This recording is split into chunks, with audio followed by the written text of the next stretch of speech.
Private Lender Podcast, Episode 22. The Private Lender Podcast quote of the day comes to us from an American proverb that says, "Before borrowing money from a friend, decide which you need most." This is the Private Lender Podcast, the show that shares practical advice and know-how for new and seasoned lenders, from private mortgages on single-family houses to joint ventures on commercial projects and beyond. Discover details about investment vehicles that you won't find at your local bank or online broker. Listen and learn from private lenders and real estate investors, as well as from professionals and entrepreneurs, as they share the details, strategies, and the insight that allows for successful and prosperous lending. Now, get ready to increase your ROI. Here's your host, Keith Baker. Welcome to the Private Lender Podcast. I'm your host, Keith Baker, and this is episode 22. This episode is set to air on Monday, May 28th, 2018, which is going to be Memorial Day in the United States. So I thought I would break ranks with my normal rotation of interview, solo cast interview, and just talk today about a loan that just got paid off that I've had out. I've lent to an investor for almost 2 years. That didn't go as planned, but I got lucky in the end. So I've been thinking about doing every so often, periodically, doing an episode in a series called "The Good, the Bad, and the Ugly," and this is certainly going to be probably one of the good ones. It's not a textbook loan, but I'm going to go in depth about, hopefully from start to finish, how everything walk you through the entire process. So hopefully it'll make sense to the listeners, more for the beginners. So for you old schoolers, you old timers, bear with me. I think it'll be worthwhile for all the listeners, nonetheless. But before we get into it, and before I make my special Memorial Day salute, I'd like to thank our sponsors. The Private Lender Podcast is proudly sponsored by the following. The Realty Investment Community of Houston, or Rich Club, is the premier real estate association in Southeast Texas. The Rich Club provides its members with the education, resources, leads, and networking they need to earn more wealth with their real estate investments. The Rich Club has helped thousands of real estate investors realize their full potential, and they are ready to help you. Visit their website at richclub.org for more details. That's richclub.org. 713 Houston Area Real Estate Networking with Landon Rothstein and Ray Sasser. Come out and experience one of the fastest growing meetups of real estate investors. Visit privatelenderpodcast.com/sponsors for more information regarding 713 Houston Area Real Estate Networking Meetup. And now, back to the show. So, Memorial Day 2018 in the United States. Memorial Day is a holiday that honors the men and women who have died while serving in the U.S. military, while serving this country. And being a person who has definitely reaped the benefits of being born and raised in America, and being one who has never served, I'm extremely grateful for those who have laid down their life for our way of life.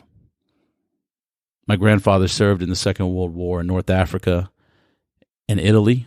Fortunately, he came home and was able to spend the rest of his life with his family, working as a medical doctor in southern Oklahoma. But there were a lot of folks who didn't come home. And so for those who have fallen and for the family members of the fallen, I'd like to take a moment of silence.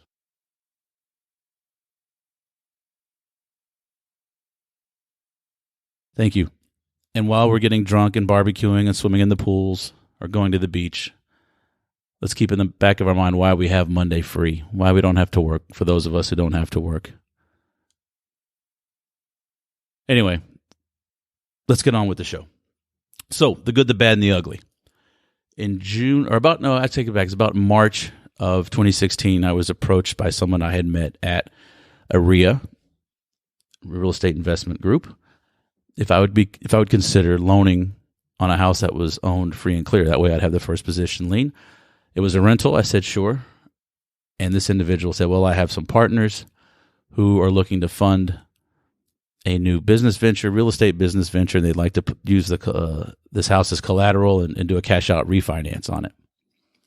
So I agreed to meet the partners. There were two of them, and they took me out to a very nice lunch, and we sat down and we talked points, interest rates, terms, how long they would need the money, what they wanted to do with the money, exit strategies if they weren't able to pay me back, so on and so forth.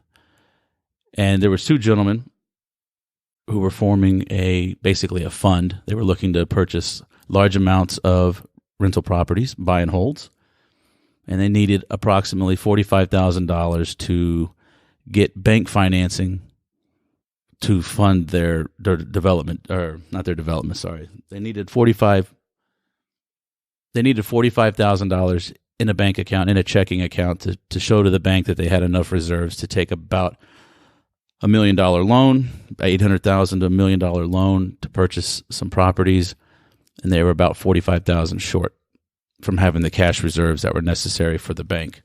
So one of the partners decided he would take a house, which was not in the best neighborhood, but one that certainly cash flows for rent. This house was near a city park and an elementary school. It was in a pretty rough neighborhood, but with those two amenities very close by, I figured, okay, it's probably not the worst house to loan on. Plus, I'm getting a first position lien. So the one individual, the one partner who owned the property, he and I went in.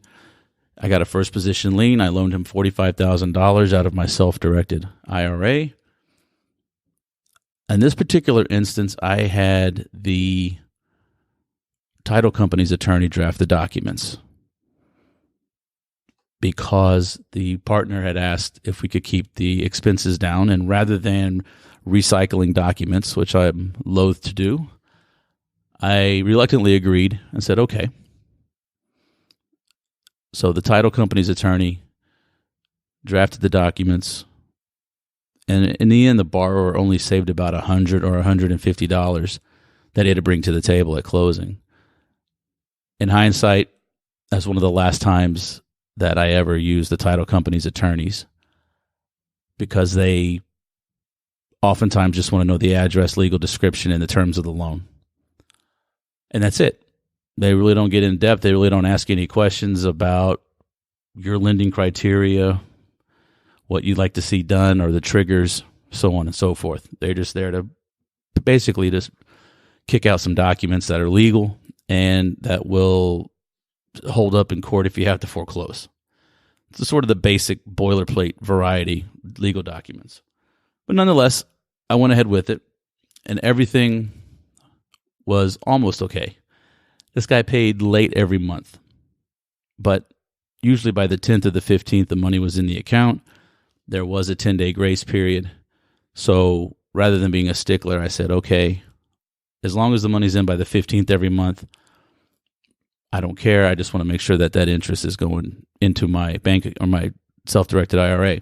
Now, the terms of the loan, I should probably tell you that, were 1 year, 12 months, principal amount of $45,000, 10% interest only, balloon payment due at the end of the 12 months, and 1.5 points up front.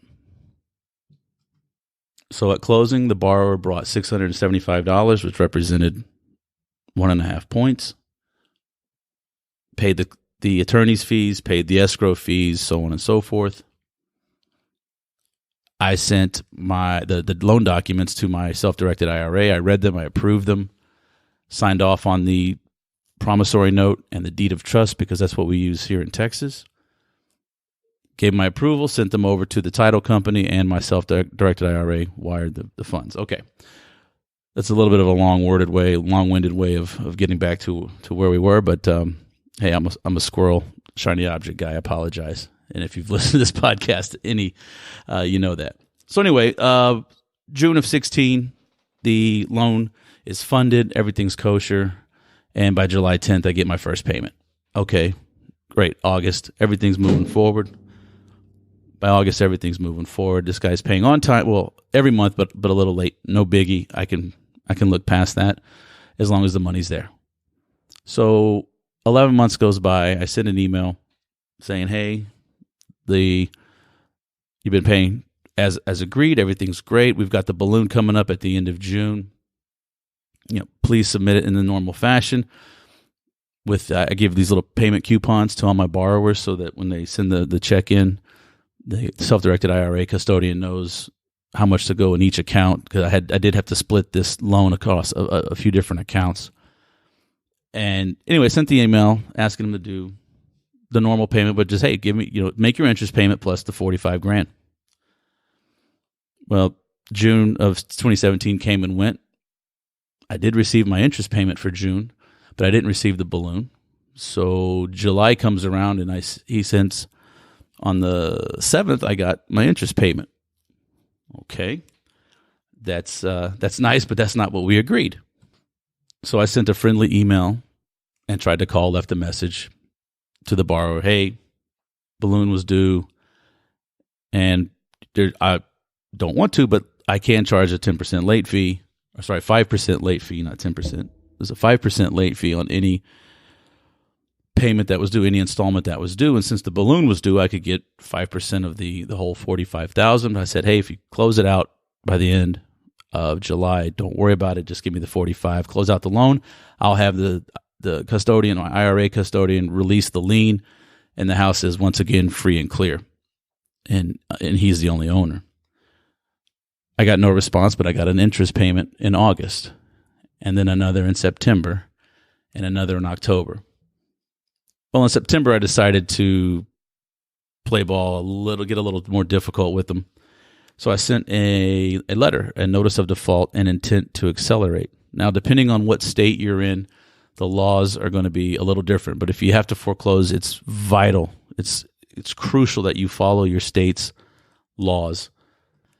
And if you don't know what those laws are, by all means, go to your RIAs, go to the meetups, find a real estate attorney, find someone who's familiar with them and works within those laws on a daily basis, and ask questions. Learn your state's foreclosure procedures. Anyway, so I sent the notice of default, and I sent it regular mail, first class, with just a stamp, and then I sent it also certified return receipt. And 2 months later, the whole thing was returned to me. Sorry, the return receipt, certified mail, was returned, unsigned for, but the regular mail, I can only assume, was delivered. So I emailed, and once again got no response. So I decided to call one of the partner who I had, the other partner who with whom I had lunch in March of 16 when we started this discussion. And the second partner advised me that he didn't know where the first partner was. Their business had gone sour. He hadn't spoken to him the last time he'd heard. The borrowing partner was out of the country, and he wished me luck. Wow. Not the conversation I was hoping to have, but at the same time, what could this guy do? He didn't borrow any money from me. It wasn't his property. I didn't have any signatures or any paperwork between us or the company. This was, I loaned to the individual, the other partner of his company that had fallen apart. So I didn't even ask if they'd gotten the bank loan for the $800,000 to build their portfolio. At that point, I was pretty angry and started to worry about what I was going to do. However, I was still getting my 10% payments, interest only, every month into my self-directed IRA. So in one sense, I had a performance default. My balloon was not paid back. The loan was in default. I have every legal right to foreclose because that was not what was agreed on the promissory note. However, I'm making 10% and I don't have to do anything for this. I'm not having to go back out and find another borrower. I'm not looking at any other properties. I'm just literally sitting back and getting mailbox money, so to speak. Every month, that interest payment's coming in.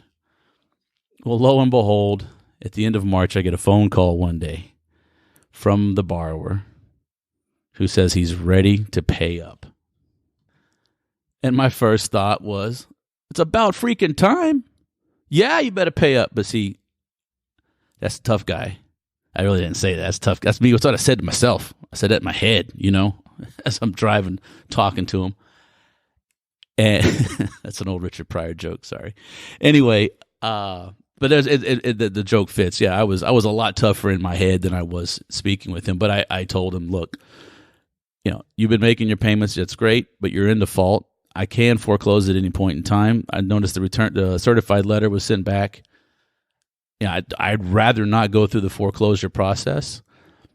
But the one bit of leverage I did have is, and I recommend you do this with all your borrowers. I don't care if they're they're in a corporation, an LLC, a limited partnership, whatever entity. It doesn't matter what business entity. Always get a copy of the driver's license and the Social Security card. And then you could take that Social Security number and run it back in the IRS to see if it's legitimate. You can verify it with the IRS, which I do with all, and it doesn't cost anything. Or you can pay a service to do a background check if you do that. However, I had checked with the IRS. I had signed up as an employer and checked listen to me stutter. I checked the Social Security number. It was legitimate. So I just politely, yet sternly, reminded the borrower that I did have the Social Security number, and if this loan wasn't paid soon, that I would file with the 3 credit bureaus. And apparently this guy had pretty stellar credit. So this is the last thing he wanted. I got his attention. So this was in the end of March of this year, 2018. April came around and I got my payment. I said, okay. He hasn't paid off. I said, I got my payment. I mean, I got my interest-only payment. I didn't get the $45,000 back. May comes around and I don't get a payment. So I call him up. I said, hello, Mr. Borrower. Remember, as we agreed, you said you were going to pay it. He said, yeah. Give me a few days. I'll pay it. I said, well, please call me, text me, or send me an email when you do make the payment. That way I know to look for my emails from my IRA custodian. Whenever I receive a payment, I get an email. They tell me the check number, who it's from, and what it's for, and the amount. I didn't get any emails or anything. So I made another phone call. It went unreturned. And now I'm getting, not nervous, but I'm like, man, I really don't want to foreclose on this guy. He's a nice guy, but he's not paying as agreed. And why should I feel bad if he's not living up to his end of the bargain? So I contacted a lawyer friend of mine who, by the way, he drafts up my documents for me now. Not this particular loan doc, but he does the last few that I've done. And I asked him how much for the foreclosure process, and he laid it out very nicely for me. Some attorneys want everything up front. You pay the retainer. They take care of the whole foreclosure process for you. He said, excuse me. He said, give me $600 now. I'll start the process. And if he doesn't pay in a week or two, or whatever the time frame was, I can't remember. He said, do the other $600 and we'll make sure it's down at the courthouse on the first Tuesday of every month when the real estate auctions occur in every county in Texas. And I said, wow, well, because this loan was in my self-directed IRA, any fees that I pay have to come out of that self-directed IRA. And I really didn't want to do that. So I called the lender back. I said, look, rather than going through a lengthy, not a lengthy, in Texas it's very quick, but a foreclosure process, instead of doing that, why don't we just do what they call a deed in lieu? So you're going to title the house back to me. We're going to wipe out the first position lien. I'm going to foreclose on you. I'm going to take it down. I'm going to take the house away from you, and I'll dispose of it however I see fit. I can put it in my portfolio as a rental, which would have been a good idea, maybe even in a self-directed IRA, or I could wholesale it to somebody, fire sale it. I didn't get a response, and it started to worry me a little bit because I had overloaned. That's one thing I didn't tell you early on, did I? No, I overloaned. They said the house was worth about $75,000. And when I looked back through when I did my comping, I saw that they were using basically flips, houses that had been fully rehabbed. They were going for $75,000 and $80,000. However, this house was a rental, was not in the best of shape. And so in order to get it sale ready, if I was going to sell to a retail buyer, I couldn't expect that much. It's going to take more money. So on top of my 45, I'd probably have to put another 10,000 maybe into it to get it anywhere near sellable. So I felt like I was underwater on the loan. And that's why I always say, I always make a distinction between what type of property you're lending on. If you're lending on a flip, that's one thing. You can use retail ARVs, after repaired values, when you're determining your loan amount. I didn't, and this is only 2 years ago. I'm still making mistakes, but I figured I'd share it with you guys anyway. So lo and behold, as I didn't hear back from my offer for deed in lieu, because had I foreclosed, I would have gone to the credit agency, and not only does he owe me whatever difference I lost on the house, if I had a loss, I would throw on all my legal fees on top of that. Well, guess what happened the very next day? I got an email from my self-directed IRA custodian saying, we've received this check, $45,000 from this individual to pay off this investment. So even though I did not receive my May 2018 interest payment, I have been made whole.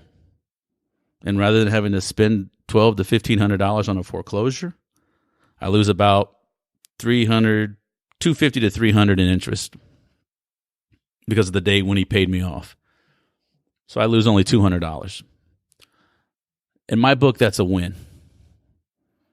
Losing $200 instead of having to foreclose is a small price to pay. Because let's say maybe I didn't get that $45,000 back. Maybe this house got affected by Harvey. Now, fortunately, it did not. But there's still a bit of a stigma around houses near this neighborhood because the neighborhood very close to it did flood. So there's a bit of a stigma. And that's how things can change. And it's just one example of how things can change and shift on you. I mean, Mother Nature can be a beast. But in the end, I was made whole. I technically lost $200. That's it. And I had made, in interest only, $8,625 to the positive, plus the points that were paid up front. To me, I equate this to a pilot landing a commercial, or not just a commercial aircraft, but any aircraft. If you can walk away from it, it was successful. I made money off this loan, and I consider it successful and a lesson learned. Don't be afraid to play hardball if somebody defaults on your loan. But this just re-emphasizes the importance of putting your loan to value in the right spot, doing your due diligence as the borrower. I mean lender, because had I done my due diligence on this property and only loaned about $35,000 to $38,000 on this property, I would have felt more comfortable foreclosing very quickly because I know I could probably get rid of it for the low 40s easily, even with the work that needed to be done, with or without tenants. So there's the importance. There's moral number one of the story, loan to value. I'll be speaking more on that. I'll have some other guests to talk about how we derive that. But look at the comps. Look what the houses are selling for in the area. Notice that if they're a retail sale to an end buyer, or notice if they're going to investors. There's a big difference. And I always discount rental properties and investment properties on my loan to value.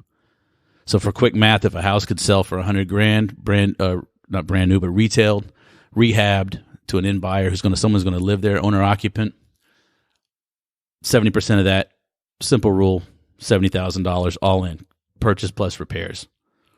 However, if it's a rental, you might want to throttle that back down a little bit because always go into the loan with the end in mind. So worst case scenario, I've got to foreclose. I got to get rid of this.